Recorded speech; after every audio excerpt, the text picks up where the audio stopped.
මගේ YouTube channel එකට ඔයාලව ආදරෙන් පිළිගන්නවා.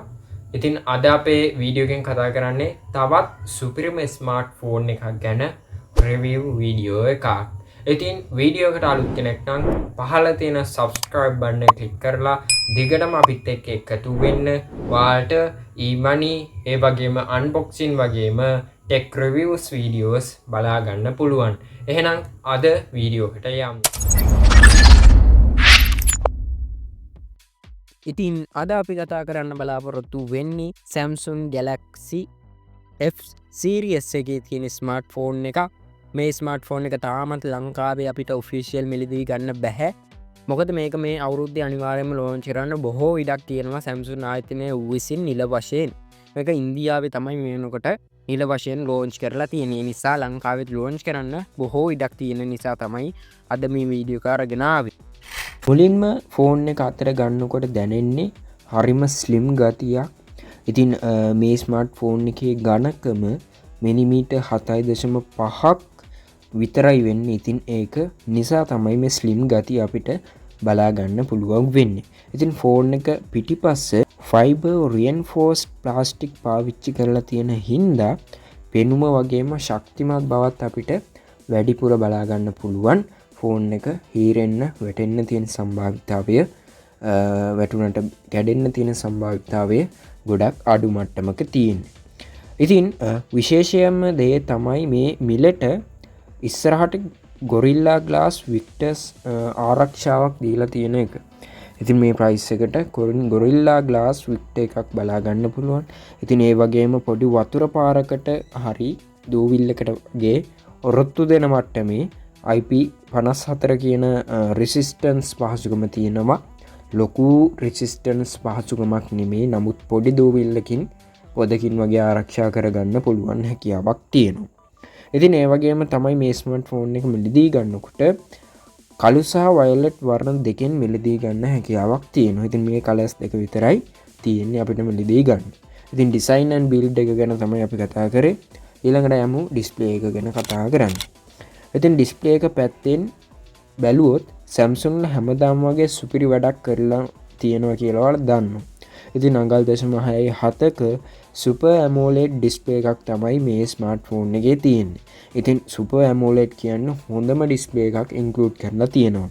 ඉතින් 90Hz refresh rate එකක් තියෙන හින්දා පාවිච්චි කරද්දී normal smooth එකක් තියෙනවා. 120 refresh rate එකක් දෙන්න තිබුණා කියලා මට කියන්න පුළුවන්.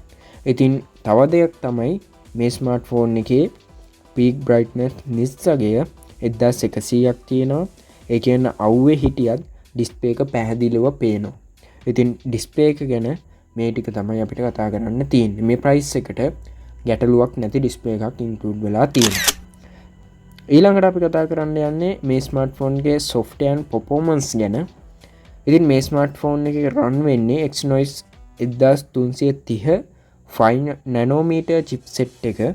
ඉතින් ඔයාලට එදිනදා කරන වැඩවලටයි social media වලටයි මේක හොඳ chipset එකක්.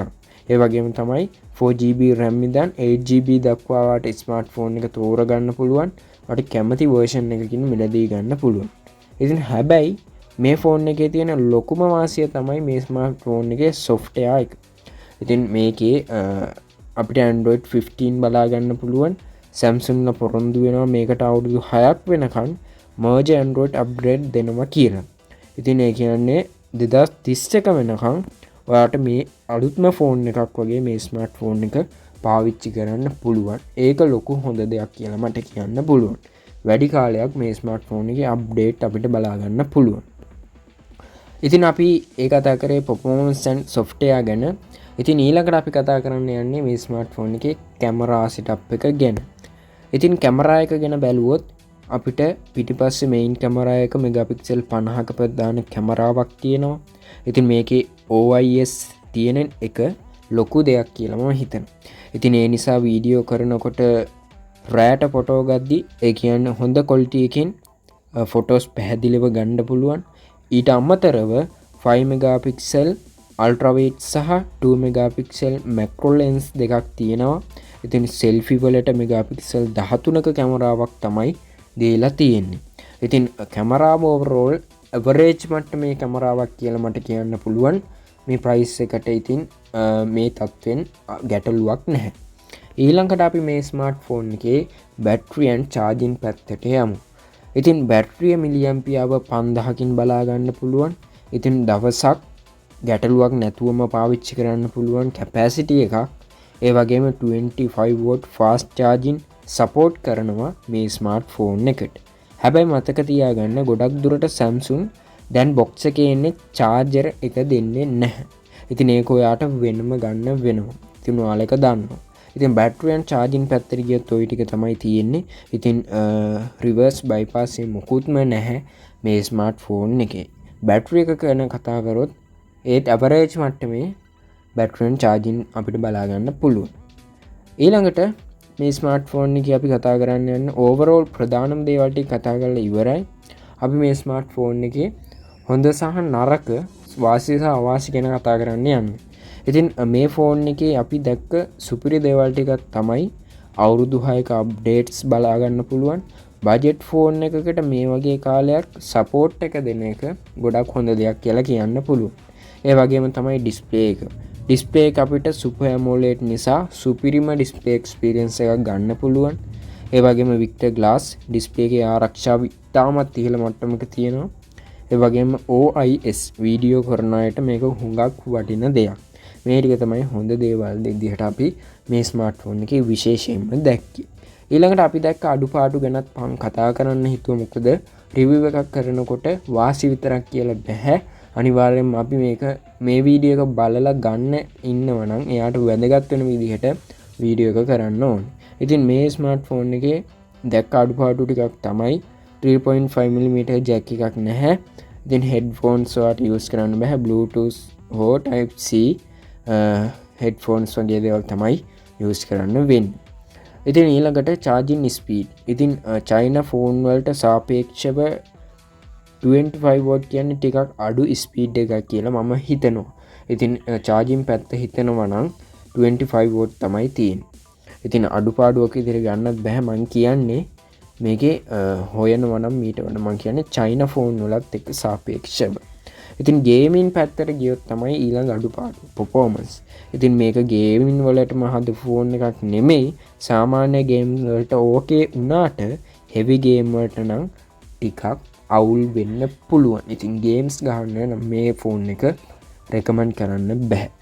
ඉතින් අවසාන වශයෙන් මම කියන්න කැමති ඉතින් රුපියල් 60000 සීමාවේ බලන්න සාමාන්‍ය හොඳ කැමරා එකක්, ඒ වගේම සාමාන්‍ය මට්ටමේ හොඳ performance ගන්න පුළුවන්. ඒ වගේම අවුරුදු 5ක් කිසි කරදරයක් නැතුව පාවිච්චි කරන්න පුළුවන් Samsung ෆෝන් එකක් හොයනවා නම් මේ ප්‍රයිස් එකට Samsung F17 5G කියන ස්මාර්ට් ෆෝන් එක ඔයාට ගැලපෙනවා කියලා කියන්න පුළුවන්. ඉතින් ඔයාලට මේ ෆෝන් එක ගැන මොකද හිතෙන්නේ කියලා පල්ලෙහාන් කමෙන්ට් එකක් දාන්න. මේ වගේ තවත් වීඩියෝ බලන්න අපිව subscribe කරන්න. ඉතින් මේ ස්මාර්ට් ෆෝන් එක ඔයා දැනටම පාවිච්චි කරන කෙනෙක් නම් ඔයාගේ එක්ස්පීරියන්ස් එක ෂෙයා කරන්න කමෙන්ට් සෙක්ෂන් එකේ. ඉතින් මම හිතනවා මේ ස්මාර්ට් ෆෝන් එක මේ ප්‍රයිස් එකට ඕවරෝල් පොඩ්ඩක් performance එහෙම මදි කියලා. සාමාන්‍ය වැඩ කරන කෙනෙක්ට ගැටලුවක් නැතුව යූස් කරන්න පුළුවන් ස්මාර්ට් ෆෝන් එකක් කියලා කියන්න කැමති. නමුත් ඔයා සෝෂල් මීඩියා ඔය නෝමල් ඇප් එකට ඇප් ටික යූස් කරනවා නම් ගැටලුවක් නැහැ. ලොකු ඇප්ස් ගේම්ස් ප්ලේ කරන කෙනෙක්, ඒ වගේම දවස් 30ම ස්මාර්ට් ෆෝන් එකේ ඉන්න කෙනෙක් එහෙමනම් පොඩ්ඩක් රෙකමන්ඩ් කරන්න අමාරු ස්මාර්ට් ෆෝන් එක. ඉතින් අද වීඩියෝ එකෙන් අපි කතා කරේ කවුරුත් රිවිව් කරලා නැති සිංහලෙන් මෙන්න මේ Samsung මගහැරුණු ස්මාර්ට් ෆෝන් එක Galaxy S17 5G කියන ස්මාර්ට් ෆෝන් එක.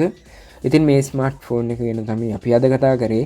ඉතින් Facebook එකෙන් වීඩියෝ එක දකිනවා නම් ෆලෝ කරලා තියාගන්න. ඒ වගේම YouTube එකෙන් දකිනවා නම් subscribe කරලා තියාගන්න. එහෙනම් තවත් වීඩියෝ එකකින් හමු වෙමු. හැමෝටම සුබ දවසක් ජය වේවා.